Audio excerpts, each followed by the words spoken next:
Hello again, friends.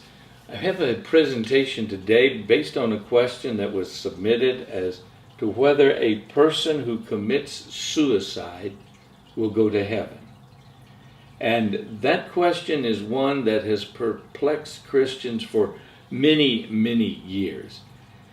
You know, we must stop and keep in mind constantly that it is God and God alone who determines who goes to heaven and who does not. It cannot be based upon our fancies or our beliefs that just because we feel a certain way, or maybe even because somebody has told us certain things, that we should or should not go in a particular direction. And this thing of suicide is another one. Suicide is a sin. The wages of sin is death. So therefore, people understanding that say, oh, well, the person who commits suicide is lost. However, to say something like that, again, assumes a very prerogative of God, because they forget that God also forgives sins.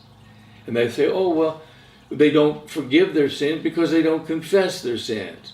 Well, that's also a possibility, but the Bible also says that sin is something that is accounted to someone who knows that what they're doing is wrong. It says very clearly, to him that knoweth to do good and doeth it not, to him it is sin. Now, most of us know that it's sin. It's wrong to take your life. By the way, it is wrong to take anybody's life. Only God can give life. Therefore, only God has the right to take life, whether that is in the womb, whether that is you deciding to snuff out your own life later. Life is a gift from God. Nobody has the right to take that which they cannot return. That's a key point. So God forgives. And do people who commit suicide, are they really in their right mind? Do they really know what they're doing? There's some indication that they do not. Now, I'm not justifying all suicide or even any, but what I'm trying to bring across is that we are not God.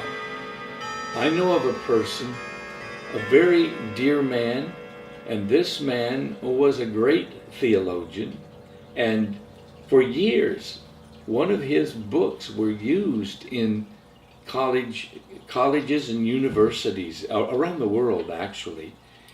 And this man came down with cancer. And the pain that he had from this cancer was unbearable. And this was many, many years ago, before we even had the thing we call hospice today. The man was suffering terribly. He was a burden on his family. We couldn't read his mind. And at one point, this dear brother did take his own life.